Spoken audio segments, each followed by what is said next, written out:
Ladies and gentlemen, thank you for having us here tonight. I'm Vic Baker. I live in East Ormond Beach, Florida, in lovely Volusia County. And we're traveling all over CD6 to tell you about Fred Costello, who really is one of us.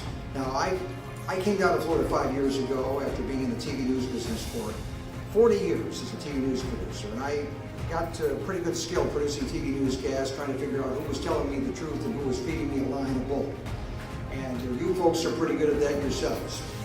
I want to tell you that I got into politics after I left, unlike many of my brethren now who are apparently trying to support politics while they're in the profession. Well, I waited until I was out of the profession. And I got to meet Fred Costello a few years ago and get to see him in action and see how he stands up for us. And I became a great admirer of Fred Costello. I worked with him 2 years ago when he ran.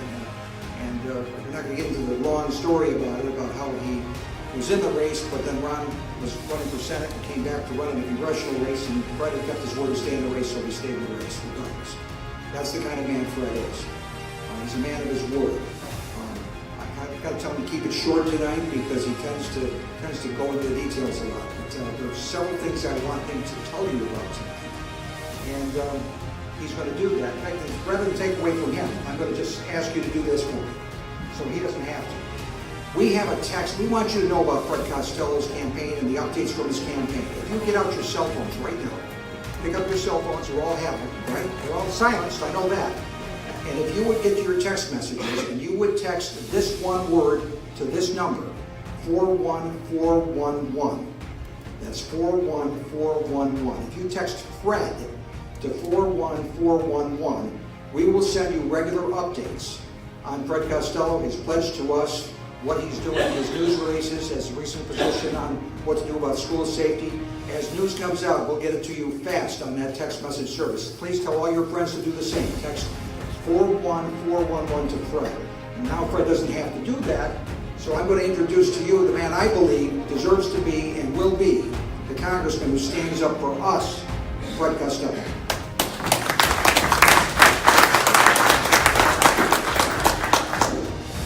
Thanks. I don't usually get introduced by Vic. That was kind of fun. How many of you know how much of the Heritage Foundation agenda President Trump has already accomplished? Anybody see that today? 64% of the Heritage Foundation agenda for our country for the next 4 years, President Trump has already worked with our Congress to accomplish it. I think that's worth a round of applause.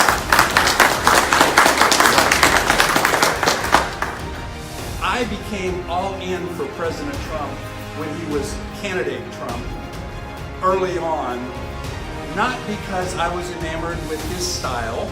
It's a little different than mine. I'm not saying better or worse, just different. But I was enamored with what he cared about, what his passion for our country is. You know, I wanted to restore the Judeo-Christian values of our country. He wants to make America great again. He just said it better than I did. I wanted to stop pensions for elected officials. I wanted to make it so that once you've been an elected official, you could never be a paid lobbyist. He calls it draining the swamp. I want to make it so that the people on our team, the Republican team, or anybody else for that matter, doesn't come up with bills that we don't agree with, such as expanding eminent domain and raising taxes when we don't need to do that. He calls that the deep state. So somebody in the back asked me, so what are you going to do about it? I told them I'd give them a couple examples. When I was in the Florida House, I was asked by the majority leader to run a bill. That's an honor. So I took the bill home, I read the bill. The next morning I took it back and I dropped it on his desk and I said, I want to kill this bill. Now that's a freshman legislator in the Florida House of Representatives telling the majority leader, I want to kill the bill you just asked me to run. That's not real smart. But you tell me what you would do if they asked you to run a bill to expand eminent domain into the residential historic neighborhoods in St. Augustine. I hope you'd do the same thing I did. Said, no, I'm not going to do that. And we got that bill killed so that the Florida School for the Deaf and Blind could not expand into the residential historic neighborhoods in St. Augustine using eminent domain.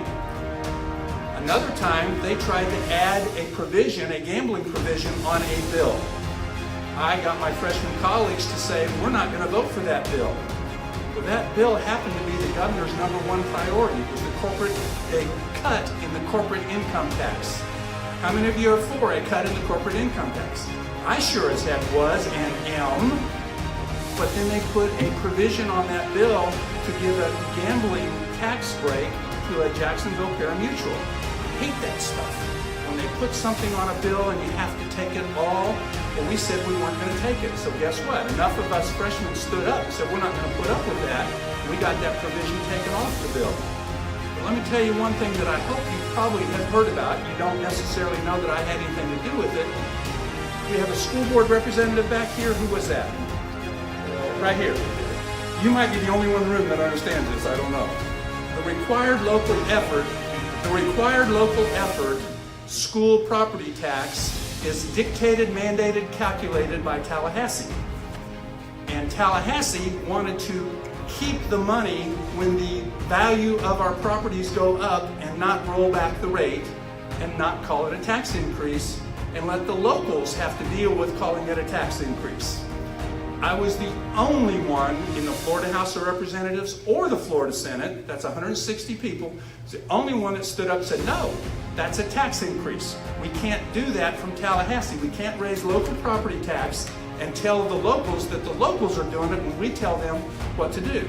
So, how many of you have seen Congressman Matt Gaetz on TV, on Fox News? Anybody? A few of you. Well, one of the highlights of my that year in Tallahassee was at the Finance and Tax Committee Chairman Matt Gaetz at the budget debate went like this. He says, and we can thank Representative Costello for not having this $428 million tax increase.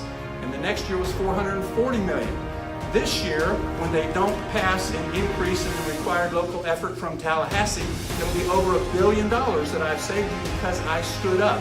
Now, there are consequences. You need to understand all 6 of the projects I got into the budget vetoed.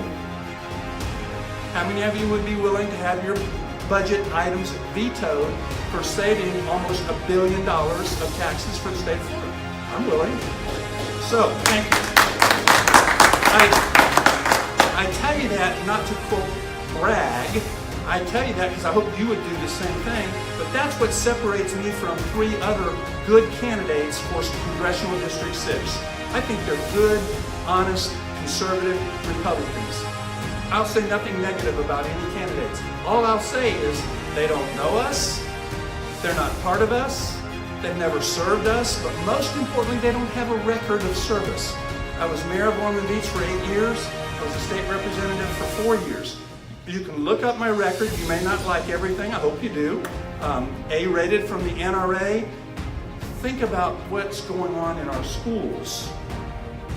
We must provide safety and security for our schools without diminishing Second Amendment rights. So I put a position paper on our website. It's very detailed. It's got 10 points to it. I am as transparent as you can get. I want people to know what I believe, and I want to hear your response to it, because I will listen. I'm willing to listen. I will listen, and I believe that all of us have an opportunity to change and grow and expand, as long as it isn't taking away, for instance, Second Amendment rights. You don't change on that. You change on things that aren't embedded in the Constitution or in our core values. I would guess everybody in this room is pro-life. I hope you are. And if you're not, that's okay. We'll talk later. I'll talk to you about that. I happen to have 2 adopted children, one of whom was to be aborted.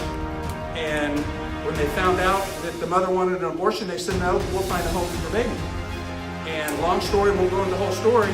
I'm in the Air Force in California. The little girl was born in Honduras. They called me up, said, this nurse said you're interested in adopting a baby. Is that true? We said, yeah. It took about 3 months to get her. My daughter's 42 now, who was to be aborted. Now, let me tell you, there's nobody in this room more pro-life than I am. So when it comes to values, we've all got to stand on our values, but we've got to be willing to do things like our president has done, which is he has said, I'm going to build a coalition to take the immigration debate out of the public sector. I, the president, want to include more in the DACA plan than the Democrats wanted if we did no more chain migration, no more anchor babies, build the wall, and take that off the table. Guess what? They don't want to do it because they don't want to lose the debate issue. They want that to be an issue. We can't let them have an issue that is simply because they want to destroy the fabric of our country. We are a country of legal immigrants, not a country of immigrants. We are a country of legal immigrants. So I didn't look at the clock when we started, and so he says I can still go. All right. Well, I would start Right, okay. I'm just trying to make sure. I want to meet all of you. Yeah, thank you. I want to meet all of you in District 6 and the rest of you. I want to work with you and the members of your congressional delegation. I'm an open book. Look me up on my website, fredforus.com. Easy, Fred with the number 4 us. We've got a 14-page position paper on there. You'll know more than you ever wanted to know about what I stand for. Email me, call me, text me, tell me what you like, what you don't like. I want to earn your support. 41411. Text Fred. Text Fred, 41411, yes. What he said.